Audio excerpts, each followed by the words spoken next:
Too many teachers are forced to endure verbal aggression in our schools, and verbal aggression is not just words. Verbal aggression is a form of violence that affects every aspect of your body, your joy, and your ability to keep doing the work of a teacher. And if you've ever felt violated or embarrassed after a student crossed the line, you're not overreacting. Your experience is real. And in this video, we're going to talk about verbal aggression and what it does to teachers and what needs to change. And so, my first question tonight is, when does disrespect or ordinary student disrespect, when does it cross the line and turn into verbal aggression? Are you asking me? Yes. Yes. Sorry. I didn't know if you had an answer. Okay, so, right. So, if we look at student behavior, I think the biggest thing is, first and foremost, what are you tolerating in your classroom? I think we kind of have to take an assessment of what we're doing and what we're allowing. I know that there's some days where I might be a little bit more sensitive than I am in other days. And so something might cross the line. I'm just human. But I think on the whole, I think we need to establish very early on what the rules are of our classrooms. Typically when I'm called in, that's what I want to see. Is there anything written on the board? Is there anything posted anywhere? What are we going to tolerate? Because if you're joking with kids one day and then the next day you're writing them up, that's a little bit inconsistent. But it's not a blame game. It's just what can we do differently in order to get different results. So, one of the things that I read in preparing for this podcast is that oftentimes teachers will downplay the moments of verbal aggression throughout their day. Why do you think that is?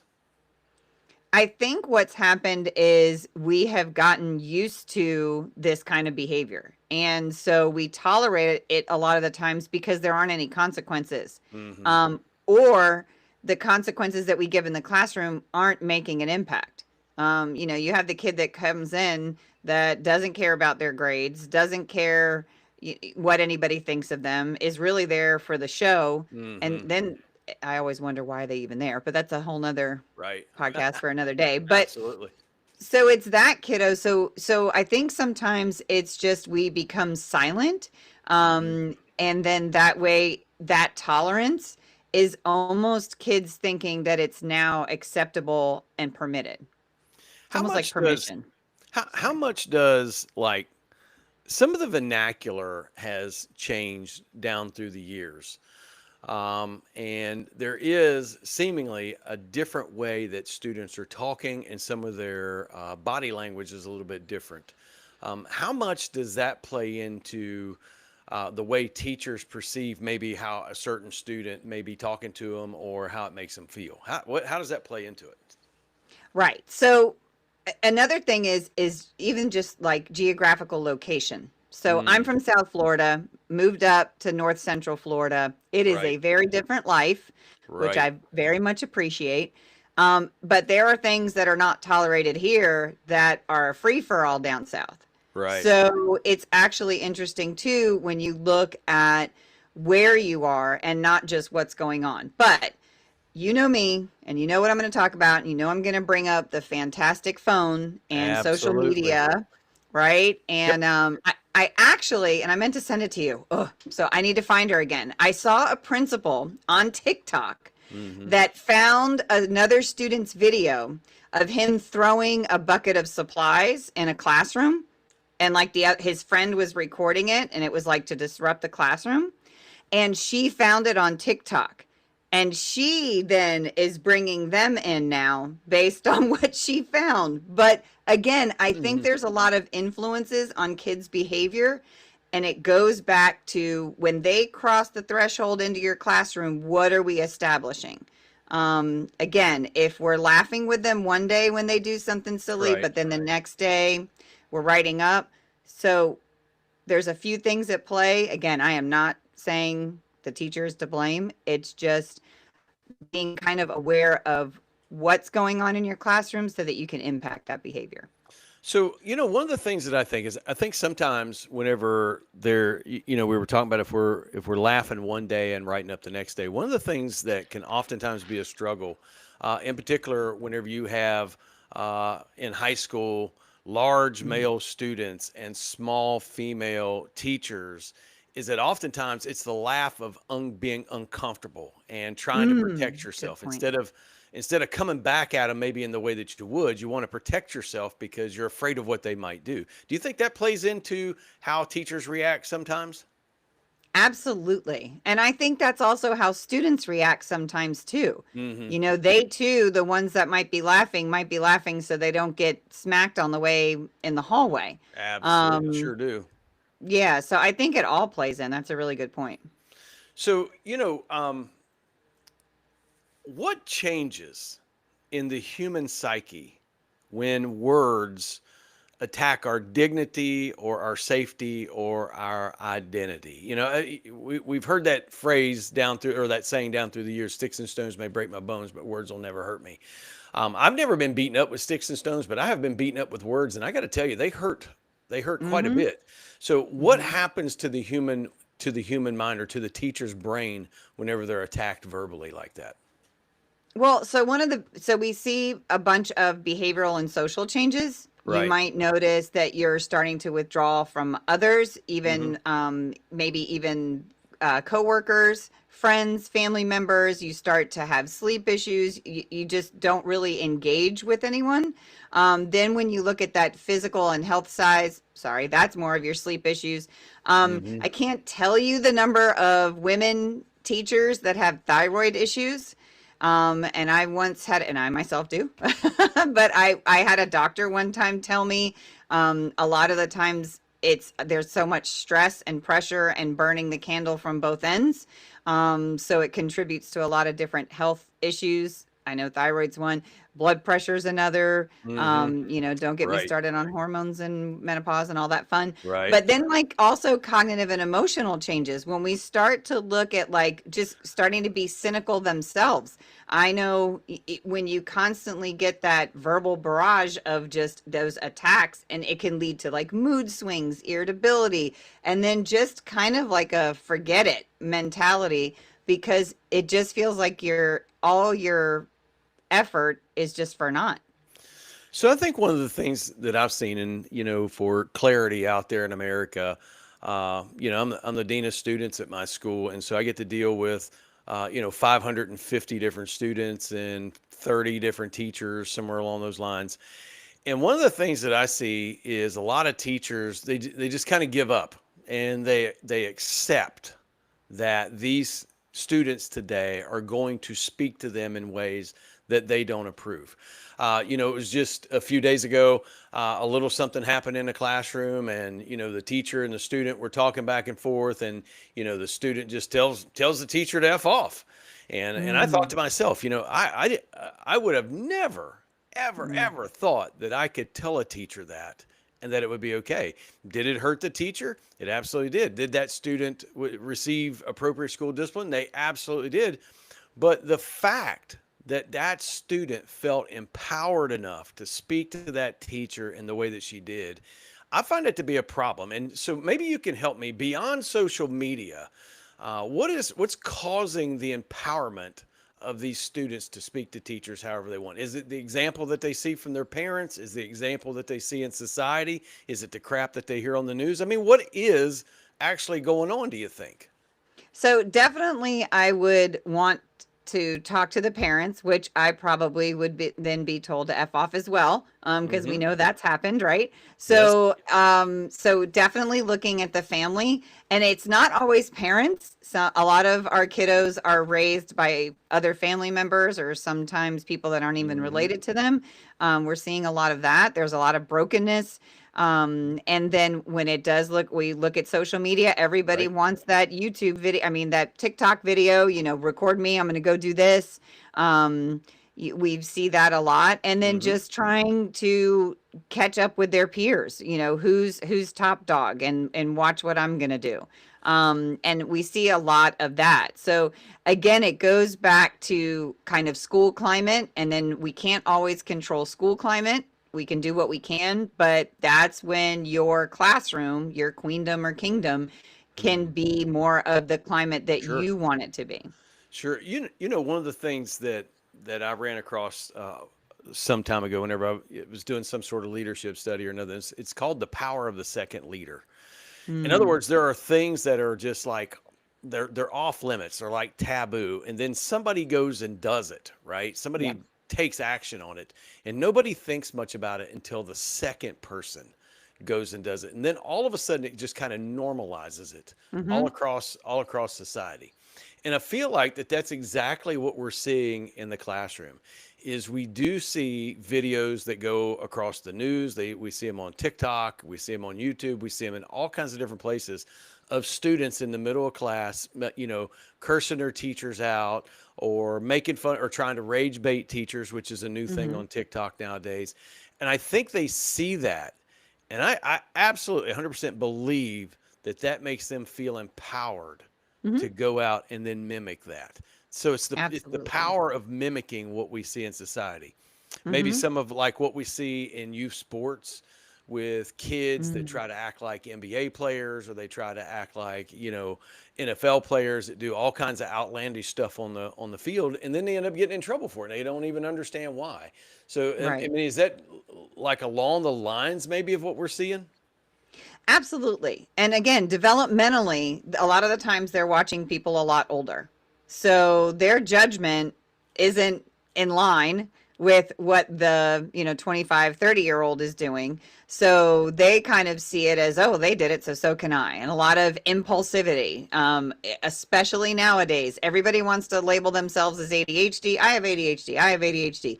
Right. No, you have no ability to slow down and to Hmm. control your impulses because all the input is coming Hmm. so fast and so rapid Hmm. that your brain is Absolutely. so used to quick, quick, quick, quick, quick. So it doesn't slow down to even think, should I be saying that? And it comes That just is out. 100. Golly, that's top notch. I tell you, I think if I hear I have ADHD as the reason why I just did this, that, or the other one Yeah. more time, I think I'm going to go nuts because it seems like everybody in the world has ADHD. And Yep. believe me, I am not being negative here because I'm the kid that was in class that had, I mean, I was in a third, I can remember being in a third grade and I had to take Ritalin every day in the middle of Oh, wow. class. And my third grade teacher, Miss Knox, would yell at me whenever I was acting a fool and ask me if I took my pill and would tell me to get up to her desk and take the pill because it was in her Oh desk. my So I mean, goodness. so I understand. I really Oh my understand goodness. the ADHD thing, but my goodness, that cannot be the excuse. I don't think for what is just really poor behavior. And one of the things is that burnout, whether it's teacher burnout or whether it's whatever field you're in, it's really a psychological issue that takes place when the individual is under a high level of chronic stress. And so I'm wondering, how does verbal aggression heighten the fight or flight or the senses of the teacher to the point to where it begins to bring about emotional exhaustion, where they begin to disassociate or begin to not care about what they do, and things like that? How are they affected like that? So if you think about it this way, it's kind of like an engine that's revving at like, 3,000 or 4,000 Right. RPM. If you're always way up here, your body never comes down. So what you're then training your central nervous system, your mental state is to be Hmm. heightened all the time because as well, if this is happening a lot, you're just waiting for it to keep happening. Like you just feel like it's not going to stop. So here we go Sure. again and here we go again and here we go again. And it's almost, sometimes I say this and no disrespect because I love dogs too, but it's like a beaten dog syndrome. It's just Hmm. like you just get so beaten down that it's almost like a numbness. Hmm. And it's really scary because you can go to some really deep and dark places. I've worked with some Yes. nurses with some significant burnout. Hmm. I just about 8 months ago started to work with an engineer with a lot of burnout. So it can be any, like you said, it can be any field, but especially when we're with students, with adolescents, Mm. especially Yes. so middle and high school, when they're trying on all the different little personalities that they Yeah. see on their social media, They sure and do. then trying to and you're trying to get your all your work done, trying to get through that curriculum map, got to worry about testing, da da da da, all the things. Hmm. So it piles up. So, one of the things that I ran across in my research on teacher burnout is that teachers burn out at 15 points higher than any other profession. That includes law Mm, enforcement, nursing, and social workers, which I was 100% caught off guard with that. mm-hmm. But I really do understand that issue. And so my question is the burnout, and when this is what we call it as burnout, but do those symptoms of teacher burnout, do they just mimic symptoms of PTSD, or is it a mild version of PTSD? It could be both. It just depends on the person and their experience. But yes, it is extremely similar to PTSD. And that is, we see the anxiety go up, the depression go up. I mean, we Hmm. see all the things that come with it. Then we can also see the patterns. So if that might be generalized. So for instance, it might be a certain time of year that something really bad might have happened. So then that brings that up. And then that person can start to feel that stress all over again. So I think this will eventually get to this talk, but the biggest thing, first and foremost, is really being in touch with how you are feeling. It's Hmm. not just, you can't keep stuffing it and you can't keep excusing it because it will come back That's up, right. whether it's going to impact your social life, your professional Yeah. life, your mental Hmm. health, your physical health. It Yep. will come up. So it's important to talk about it. So one of the things that I've been focusing on lately in some of the content that I make is learning to see the warning signs in your Hmm. body and in your maybe even in your reactions. Are you starting to snap at people? Are you Hmm. are you feeling exhausted even after getting a good night's sleep or even after a long weekend? Do you feel like hazy, like foggy in the brain from Hmm. like decision fatigue and things of that nature, and understand learning how to recognize those signs. And one of the things that I say is that we can build micro resets like into our day, even and into our week, 3 to 5 minutes a couple of times a day, or, an hour during a week or something like that. How do micro resets like that help us? Where we take maybe some breathing exercises and maybe we do a little bit of, maybe we do some stretching or some shoulder rolls or stuff like that to try to get some of the tension out of our body. How does a micro reset help? So when you think about the brain, it believes whatever you tell it. Okay. The subconscious is not going to say that's not true and try to prove otherwise. It's going to Hmm. believe the input. That's right. So if you keep telling it how bad it is, how stressed you are, Mm. how exhausted you are, etc., it's going to Hmm. believe we are in a state of crisis, and therefore your entire body is going to be in that fight or flight mode. Like, are we Hmm. running? Are we just, what is happening? Or are we are our fists up? And I know, I think it was like a year and a half ago. You even came to me one time because you saw me kind of snap, and it I wasn't a did. snap, it wasn't like this big overt thing. It was kind of like I can't deal with that right now Hmm. thing, which I never do with kiddos. And you Yeah. said, okay, whoa, something's wrong. Yes. And Yes. I And wasn't being honest with myself. no, yeah, yeah, and I think we all get right there. And I remember Hmm. that just like it was yesterday, Hmm. because that particular issue, that's the kind of issue that if we overlook in a moment like that, and this is where it's really dangerous as a teacher. That's the type of issue that costs you your teaching certificate, even your Hmm. freedom if you're not careful. Hmm. It's not that don't misunderstand. Doc Pender wasn't doing anything crazy, but she was overlooking. Yes. Okay, Hmm. and that's what happens to us. And that's why these resets are really important. So, for all of you out there listening, if you're teachers, jump in here, drop us a question or make a comment, tell us that we're crazy, whatever it is. But more than that, down in the description box, there's all kinds of free resources for you down there. Go down there and grab them. Doc's website's down there, her YouTube's down there. All of my free resources are down there. So, jump down there and grab them. They're free, they're 100% free, and they're always free. So why do you think that this type of behavior is showing up like right now at this particular period in time, because 10 years ago this would have been taboo. Mm. Clearly in the 70s and 80s, whenever you and I went to school, this would have never have happened. And if it did happen, I think we'd have got manhandled by our teachers. Hmm. So why is it just now coming about? Why are we seeing such an uptick in it? So we've been tolerating this, and slowly but surely it's been growing. Um, there's been a lot of freedoms given with lack of consequence. And again, I know I'm beating this dead horse, but with social media and getting their faces out there, or getting their story, or as many clicks and Hmm. likes as they can get, that is the way that kids are justifying their value and their worth in the Hmm. world, for the kids that are really enmeshed in social media. So I was actually away this weekend at Universal Studios, and I saw a young lady. I would say she was probably about 14 or 15.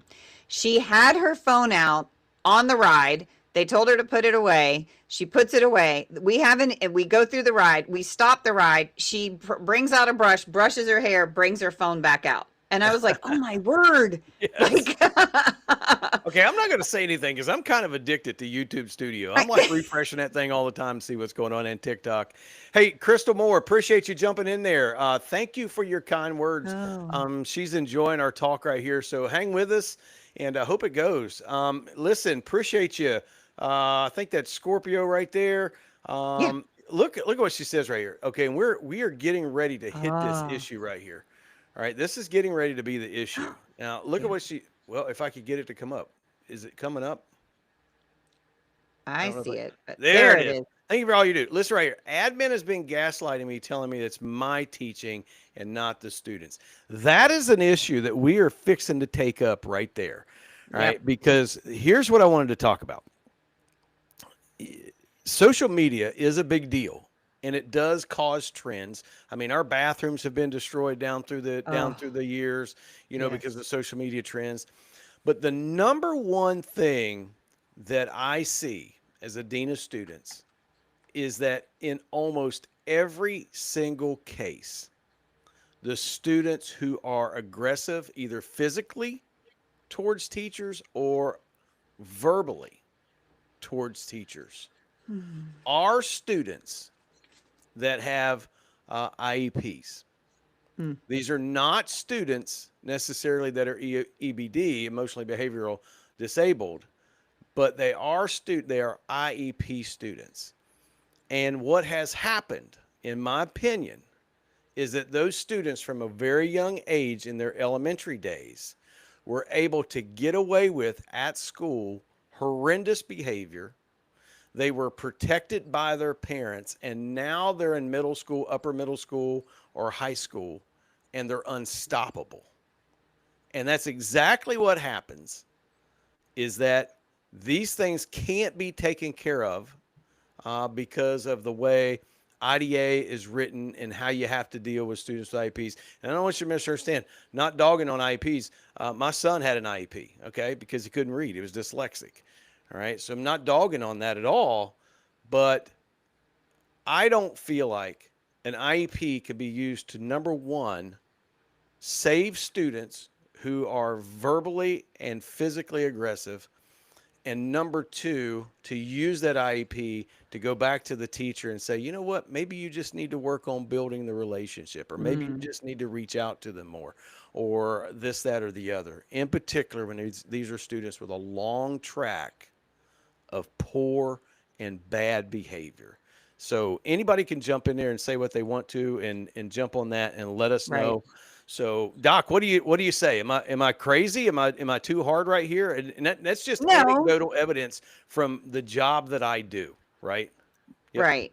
And that's what we're also seeing too with 504s. Hmm. I actually had a Yes. parent one time tell me Yes. that I want a 504 for my kid because that way you can't suspend them. And I That's was like, right. hold up.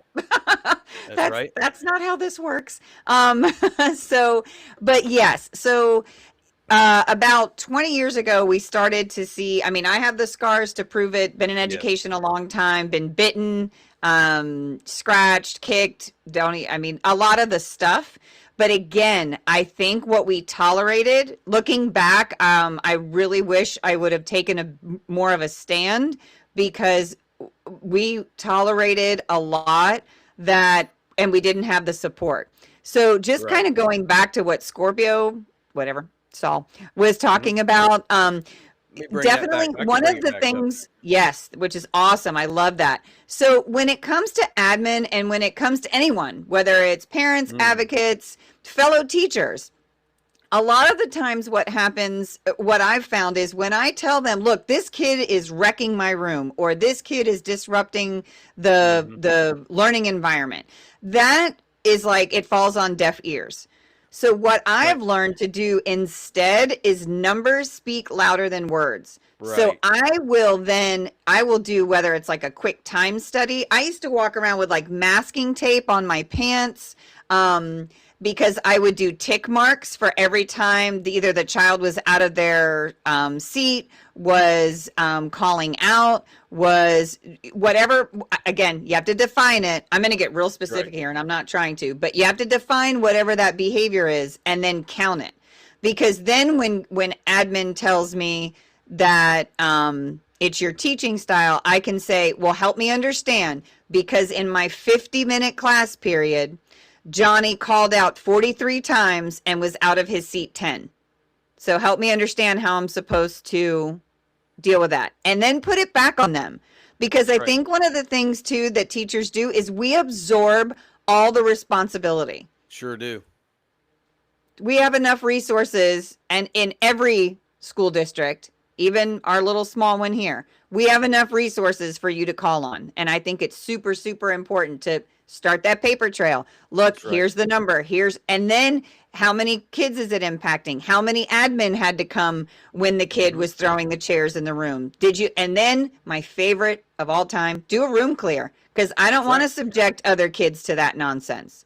That's right. Get everybody out of the room, call admin, and then they can come and see what's going on. That's right. So I Crystal know that. makes a point right here that there are limits on suspensions, and she's talking about students with IEP. IDA keeps them protected at 10 days before you have to do a manifestation. And manifestations can be very difficult, in particular, whenever you have Ugh. kids that are diagnosed ODD, oppositional defiance disorder, or DMDD. It becomes very difficult, or heaven forbid that they're diagnosed EBD. It becomes very difficult to suspend in those cases because there is, for lack of better words, at least some medical documentation that would say, yeah, I know they just beat you up, but that's kind of their disability. I mean, as if that could be your disability, right? And a case that revolves around an issue just like this, a student with EBD. It was several years ago. This girl, she was like 13 years old. So she was very violent, and she was at one of our schools, and she had her cell phone out. She wouldn't allow her cell phone out. The teacher went to go confiscate the cell phone. She wouldn't give it to him, so they brought the SRO over, and the SRO tried to get it. She wouldn't get up. She wouldn't do anything. So they reached down to pick her up, and she took both the dean of students at that school and the SRO and pounded their heads off the table. 13 years old. Wow. 13 years old. And Wow. she became one of my students because at the time I was the administrator over, I want to call it wasn't exactly, it was an alternative school, but it was the alternative school for those that had felonies and all kinds of other stuff. And she was uncontrollable. And it took nearly a miracle, like an act of Congress, to be able to move her down the road so that we could just conduct basic classes. And it's my Hmm. opinion, okay, and it's only my opinion, that if a student disrupts the campus that much, regardless of what their disability is or isn't, they can't be at public school. They can't. It's impossible. You cannot function in that system. And that is in part what I think is causing a lot of what we see. It is a broken and stressed system that has been created by politicians that want to create Hmm. these great ideas and these grand notions. and then they funnel their way down, right, to the bottom lowest level, which is where the teacher is, and it becomes completely unmanageable and it destroys the entire atmosphere. That's what I think. What, Doc, am I nuts or what am I? Well, no, and I think it's again, we're looking at a small population that have taken advantage of a system that was meant to include students and be beneficial for students and help explain some of the things going on with students. So we have this small minority that has kind of learned how to play the system, and it's wreaking Absolutely. havoc, There it right? is. There it is, right there. They Yeah. play a system that is designed to destroy a what is supposed to be an orderly and functional place of learning. Right. Absolutely, 100%. Sorry, I didn't mean to cut you off. No, no, no, no. So, and I think one of the biggest things too, and I'm going to keep stressing it, is again, a lot of the times those on the front line. So whether it's the teachers, the deans, it can even be like the student support, whatever it is. We always sometimes feel like we have that blade, right? Mm, We're being gaslit. We're every day we're going home right, exhausted. We're 100%. absorbing a lot of this chaos, but we really have the handle when we slow down and take the time to organize it. First off, pay attention to ourselves, take care of Take care ourselves, of yourself. and then start that documentation process. Like, again, it means more to say that Johnny was out of his seat 14 times and was going from student to student for 15 minutes. Now, help me understand. And I love saying, help me understand. I'm confused. You tell me what I'm supposed to be doing if that's the Yep. case. And also, what are the supports in the district that can assist with this? Does the student have a behavior plan? Why or why not? And why can't we get one? And again, it's kind of putting a little more. One of the things you asked about, I know I'm all over the place, just bear with me. But one of the things you asked about was like, how did we get here? And I think one of the ways we got here is we are very divided. Don't get me started about divided as a nation, but divided as even a school system. It's Mm, very us against them, even internally, which is that's horrific to me. If you talk to any of the people that I used to work with, I am like live together, die alone mentality. Like we are a team. We need to band together to be able to support one another. Like that day when you saw me and you were like, "Hold up, yep. doc, sit." We need those relationships at school Sure to do. be able to support and help us. In the same breath, it shouldn't be admin versus instructional. It shouldn't be district versus instructional or admin. So I think we have to learn to play on the same team again instead of opposing forces. Absolutely, we sure do. And you know, that is one of the things that has happened down through the years is that there seems to be a disconnect between the schoolhouse and the Mm. district side of things. And it seems like we all should be pulling in the same direction, but oftentimes we're not. So, Doc, I'm wondering, I went through and I was doing some research right here, and I find that a significant percentage of teachers report being verbally threatened and cursed at or intimidated by students during the school year. Let me just wondering, from your personal experience, has that ever happened to you? Oh, yes. Goodness. Oh, yes. I've had kids with hit lists that my name was on it. I even had one I remember kiddo. one. I remember that one. Oh, yes, yes. So I've had several. I also had a list one time that a kiddo wrote with good teachers and bad teachers. And Yeah. it just so happened, and I can't remember which was which, but Dr. Pender, which is my maiden name, was on one, and my married name was on the other. So I was like, okay, so I don't know which one I am, but apparently you're not happy with me some days, and maybe some days you are. But yes, it's happened. It's happened not only by students, but by parents. It's even happened Yes. from some teachers. But again, I get back to there's a lot of damage that has happened in people's lives.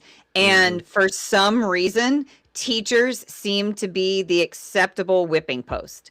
It's like they feel like they can take it out on them, almost like if you see like at a restaurant and they take it out on the waiter or the waitress. I don't know if it's just that they feel they have the right to talk down to whoever, wherever, and I'm Hmm. curious if they do it to everybody. Um, but yeah, and it's there's some days where you can really just kind of let it slide. One of the best things that I've ever heard, and it really helped my perspective, was when I see somebody who's that angry, that disrespectful, that just just filled with venom, right? Coming for me. Hmm.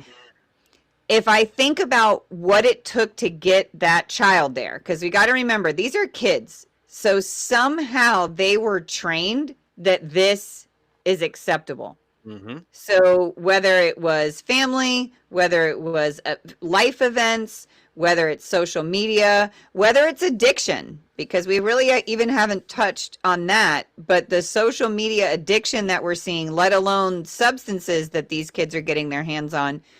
So there's a lot of training that went into that hostile kiddo. It sure And that was. kind of helps me kind of create that barrier between me and them. So I think that's the biggest thing that helps me. For lack of better words, and I don't know, we're from the South, so a lot of people will never have heard this term, but I have been dog cussed like Mm-hmm. you would never believe. Not just by students. I've been dog cussed by parents. I've been dog Mm-hmm. cussed in front of board meetings and called for my head to be chopped off and to be fired and sent off to a remote island because of what I did to their kids. Mm-hmm. And so I absolutely understand that. But the problem that I find with me is that I have become almost desensitized to that Mm. issue. And I find that to be a problem because that type of language and that type of behavior, and I have it written down right here, and I just want to read it for everybody, is that verbal aggression in schools is not just disrespect. Repeated exposure keeps teachers' nervous systems in the fight or flight day after day for 10 months out of the year. When the reality is minimized, burnout is what follows. And so what we're talking about is and what's happening is the real ways. What are some real ways that teachers can be supported and protected in their classroom without completely disassociating themselves from the reality of what's going on? And also, if you're out there in America somewhere and you're a teacher and you've ever experienced what we're talking about, go ahead and throw that down in the chat. We would love to hear that and be able to hear your story and what in the world's going on in your life or over in your part of the woods. And so, Doc, how in the world can teachers protect themselves from the things that we're seeing go on in the classroom today?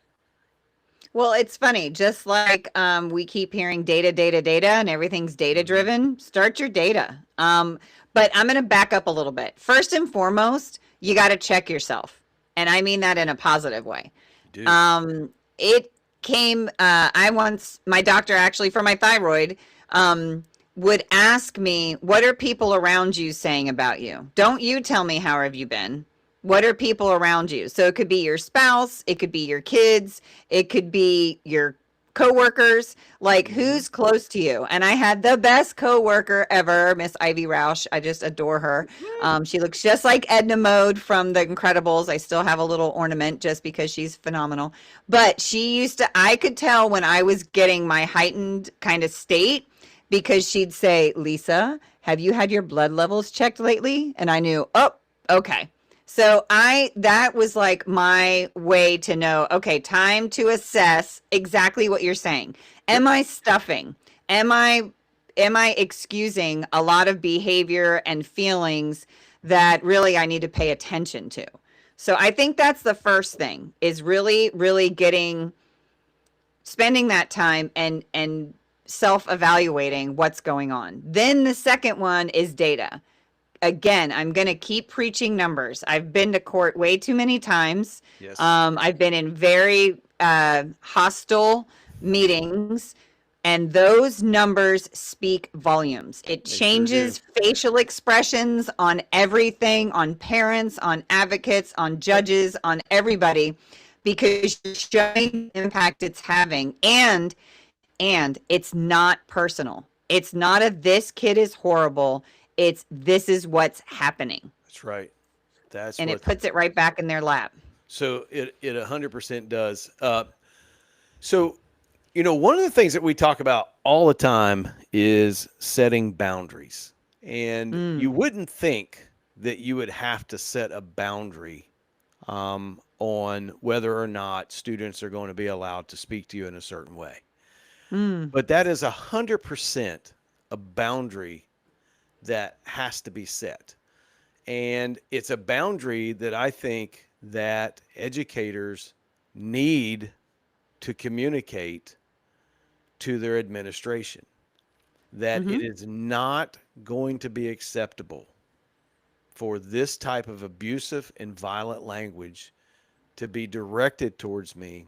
And when that happens, there's going to have to be, some form of consequence for that. Now, mm-hmm, I know that that can be very scary, but here's what is also scary. The fact that you go home one night and you go to sleep, and while you're sleeping, you have a heart attack because of the amount of stress that you're under. Or you're like me, you wake up one day and the whole side of your face went paralyzed mm-hmm. because of chronic stress and burnout. Or Right. because you get into the classroom and you get fed up, and then you go too far, like one or two teachers that I know of did, and they not necessarily hit the student, but they did something that they shouldn't have done, and it cost them their teaching certificate. Yep. So I think that, as educators, we have to decide which one are we willing to live with. Are we willing to live with an administrator that thinks that we're a problem because Mm. we bring these things up, or are we willing to live with the cost to our health, to our relationships, and even to our professional standing as a teacher because of what's going on? And I just feel like we got to draw boundaries. I really do. Absolutely. We teach people how to treat us. Funny enough, so this year, since I'm now a mental health counselor in schools, I've even had to establish boundaries from my desk. Like I have kids, I've had two kids so far this year plop right in my chair or actually open a drawer. And I'm like, hold up. So we kind of have to, even as a counselor, having to kind of lay down the law because sometimes counselors are like, oh, this is their safe place. They can do this. And I'm like, no, we can still Hmm. be safe with the understanding of that's mine, not Right. yours, and you don't touch. That's right. So I think, again, we teach people how to treat us. That's going to come back to my classroom. I'm going to let them know what I tolerate and what I don't. Hmm. And I can think of a couple great teachers right now that I watch how they interact with kids, Hmm. and the kids can come to their classroom and behave, but the minute Hmm. they go to another classroom, it's like, a zoo. And it's fascinating because what I know is those women have established, because it's Hmm. two and I'm thinking of, have established the minute you cross that threshold, here's what we're going to do. And trust me, they've had some kids that have been super rough, but Right. again, they've protected their peace, documented what's going on, Hmm. and not absorbed it and given it to admin like, this is a team, and so we That's must right. operate like one, and therefore support is needed. Boom.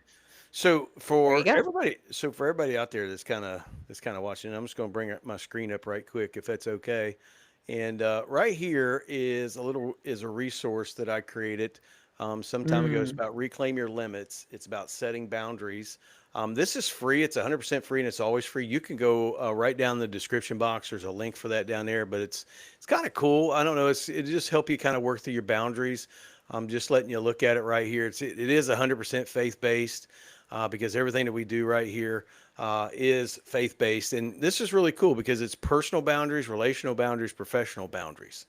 And those are three important topics or three important areas in the life of the educator, I think. And so jump down there and grab that. Also, if you haven't already, if you're just brand new right here, we appreciate you dropping in. And this is Teacher Talk, and we are live every Sunday night at 7 o'clock. Sometimes Doc comes, sometimes she doesn't. She has a busy life because we live in Florida and she likes to go to Universal all the time. I don't know what it is.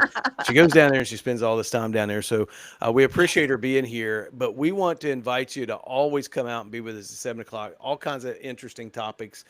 And once again, if you want to jump in here with a question or whatnot, you can do that. But most of all, subscribe to us, follow us, keep up with what's going on. And also down in the description box is Doc Pender's YouTube channel. What is that all about? Tell us again. I can't remember. You gotta give me till winter break, because that's when I gotta upload everything. But it's definitely gonna be just tips and tricks to get you through the school year, to get you just in a place of growth, because I think we get really stagnant when there is so much piled on us. Yep. So one of the things I was going to suggest, I think your free resource is phenomenal, and I would strongly suggest taking winter break for all my teacher friends and spending some time with that and resetting so that January isn't dreaded. January can be seen as a great stepping stone for finishing out the year strong. So I appreciate that you just pointed that out, that Christmas is coming up. And ironically, I wasn't going to bring this up, but voila, here is the 3-day Christmas break reset for weary teachers. There you go. That is not down in the description box. I don't know why I didn't put it down there. However, if you get over there, if you get over there to the other resource, if you come right up there where it says Teacher Talk, that's a link and it'll take you back to the store. It is also free, 100% free, and it's always free right there. All right, so we've already wore everybody out, so I better get to moving along. So what does a teacher do? What do we do when the system or the school refuses to protect its teachers? What do we do? Well, again, that's where you need to talk to other teachers to see what you guys can do as a whole. I've had some people, sometimes their tolerance is sometimes they're just shot. So again, it's really paying attention to what you are feeling. Yes, I understand circumstances. Oh no, I can't just quit my job, and be done. But I'll tell you what, the 20-somethings are really good at saying, I'm out. And saying, I'm done with this. I'm going to go find something else. And it's fascinating because I know, being older, I will kind of be like, how can you just quit like that? But they are very, I'm thinking of a couple just recent clients that I've had. They were very protective of their mental health. They said that it wasn't working. They were bringing stuff to their management. Things weren't going. And these are two separate cases. But things weren't happening the way that they should. They were asking for resources and assistance, and things weren't happening. So they just decided to find something else. And that's a huge thing we've got going on in education right now. We are going to have a critical teaching shortage. We always hear that, right? It's almost like endangered species. Like everybody just kind of blows it off at this point. But it's getting so significant that there are not even enough students in college programs for teaching at this moment. That's right. So again, I'm going to go back to protect your peace and get that data, and then go back to admin, push it across the table, and help me understand what needs to be done. So John said I should charge for the Christmas reset. Now, I'm thinking that I'm trying to be in the Christmas spirit, right? So, but now here's the good news is that Teacher Talk is 100% free. Everything's free, but you can support Teacher Talk, but we take it in the form of you buying us coffee. And there's a link for that down in the description box as well, right? So if you've been encouraged by our work here at Teacher Talk or anything that we do, jump down there in the description box and buy us a cup of coffee. And coffee is expensive nowadays. I don't know if anybody knows that. So let me ask you a question. And this is really for anybody that's watching. Number one, for those that are watching, have you ever made a report of student aggression or student Mm. violence and it's just been blown off? If so, tell us about it in the comment. But for you, Doc, what message do teachers hear when they make a report and they're told just handle it? Mm. Right. So definitely, like somebody commented earlier, it's like gaslighting. It is Mm-hmm. literally negating your feelings. It is crushing. And then it's making you feel like you're the problem. And it's insanity because again, we have to look at the system and we have to work together. That's like the one principle that's also on TikTok that I don't know his name and I really should, but I'll look it back up. Mm-hmm. And he's on a rolling cart. He's like, I am not going to Yeah. be in my office. I am going to be in the hallways. I am going to see what's going on. I am here to support my teachers. It's like, Mm-hmm. yes.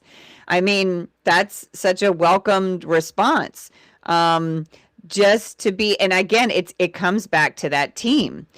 Any system, when we look at it, what is going on with leadership? What is the message being sent out, not only verbally but through their actions? And do you want to be on that team or not? Right. So that I think that's a huge part. But then I go back to protecting your own personal peace, but really kind of being aware. Because a lot of the times we're not aware because we're just running so fast trying to Sure. get till December 19th for winter break Yeah. that we're Well, not really paying attention. I can 100% agree that that's all I'm trying to do is make it one more week. So, how does being unheard as a professional, how does being Mm. unheard change the way teachers experience their workplace? Yes. So it just contributes to dysfunction and toxicity.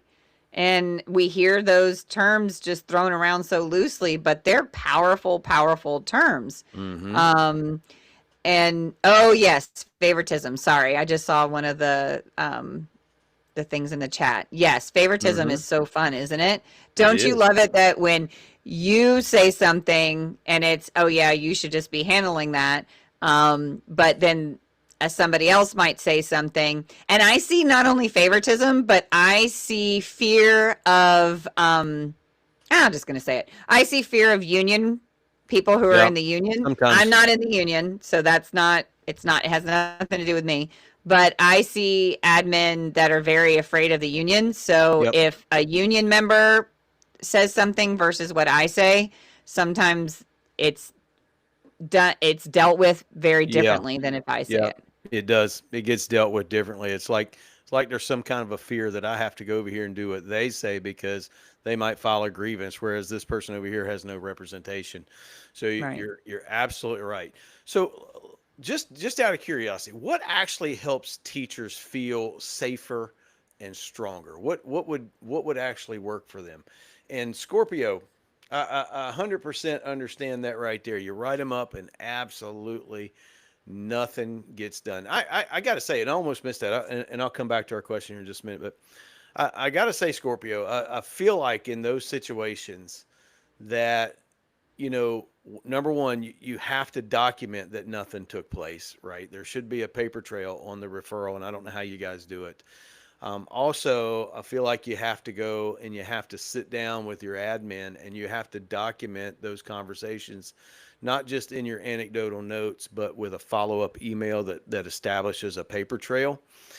And it's been my experience that when you start creating a paper trail through documented conversations and emails, that before long it begins to move the meter because they know exactly what you're aiming towards then. They know that after two or three or four of these emails that eventually you're going to go say something to somebody beyond them and that they're going to have to answer for that. So don't be afraid to do those things. All right, so back to our questions. So, what actually helps teachers feel safe and stronger? What does it look like when teacher safety is taken seriously? I'm going to go back to awareness on two fronts. I'm going to go back to personal awareness because that's how we're going to get stronger is when we're being honest with ourselves of what is sapping the life right out of us. Like what is literally just draining us. So that's first and foremost. And the second thing, yes, email's so powerful. Mm-hmm. And the second thing is also understanding your safety at your school and establishing that, whether via email, procedural book, whatever. But I always made sure that my class understood of what I was going to tolerate. And if there was a student going off and doing their thing, for one, I'm going to take the audience away. And for two, I'm going to keep everybody safe. Maybe switch those. But I'm going to get everybody outside. And I know I talk about room clears a lot. Right. But it makes us, it keeps everybody safe, and it makes a statement. We are not going to be part of their abuse anymore. I mean, I've had to end IEP meetings that way. Okay, we're done. Yes. Everybody out. We have. I'm not going to be talked to this way. That's And yes, I think it comes with age, but I also think it comes with clarity.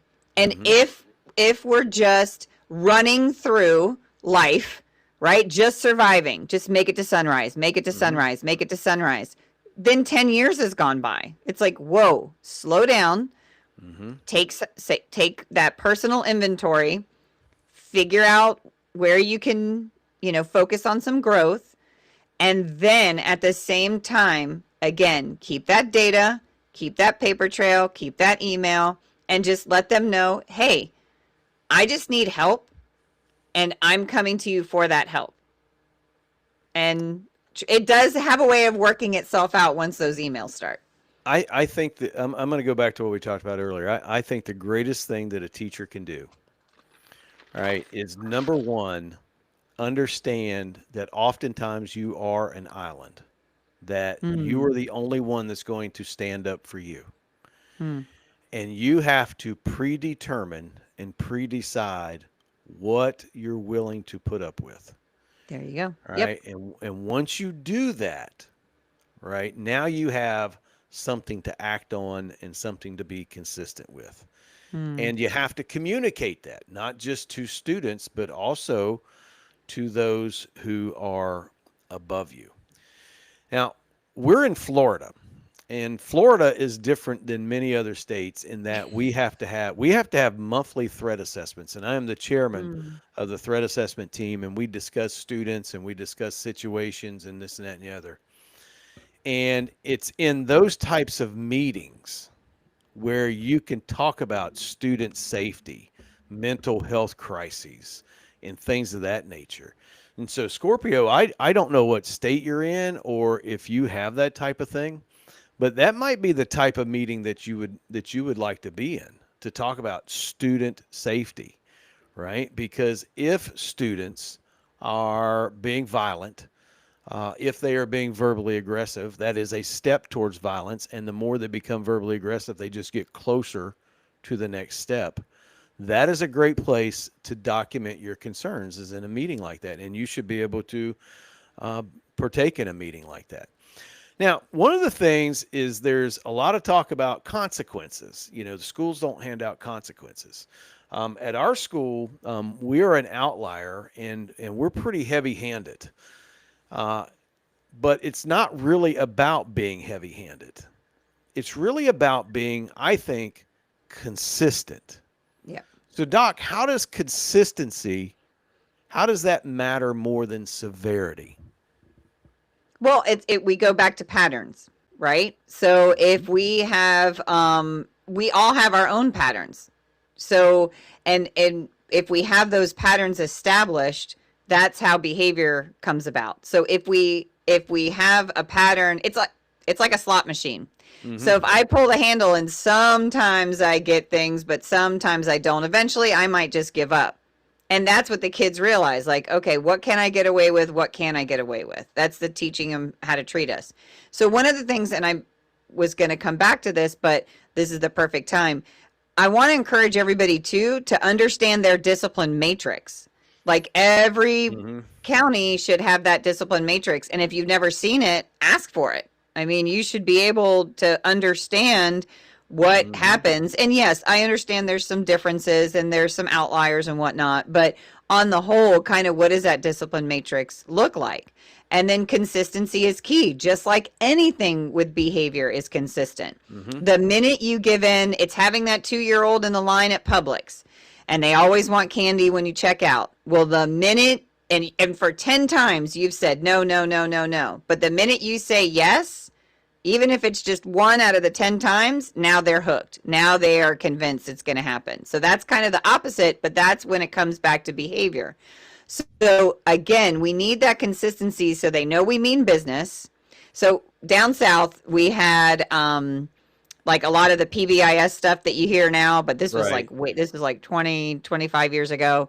Right. And it was right when all the FBAs were kind of starting and the PBIS. And we had a saying, say what you mean what you say, but don't say it mean. So say what you mean, say it. Mean what you say, mean it. That consistency better be there, but you don't need to say it mean. That's right. Which is going to be a whole nother podcast for another day, because I know we're going on a long time. But if we can take the emotion out of it, out of our delivery, that is a superpower. That is huge. Huge. And it's very difficult, but it is. It can be done. It is. I mean, you got some kids spitting mad, up in your face, giving you the what for. It's really difficult. However, if you can do that, you're automatically winning, because you will automatically begin to de-escalate the situation. Mm-hmm. So, Doc, we have had, I don't know how many teachers, we have had a lot of people in here tonight, and there's a few in here right now, and that's okay, because hopefully hundreds and hundreds and hundreds of people will get to watch this. What do teachers need to hear right now to keep going? What do they need to hear to keep their strength? It's time to take care of you. Period. That's the starting line. Not what you've been through, but it's time to take care of you. Mm-hmm. Then we can work on what else needs to happen. As far as the logistics of work, whether it's email and data collection and all that.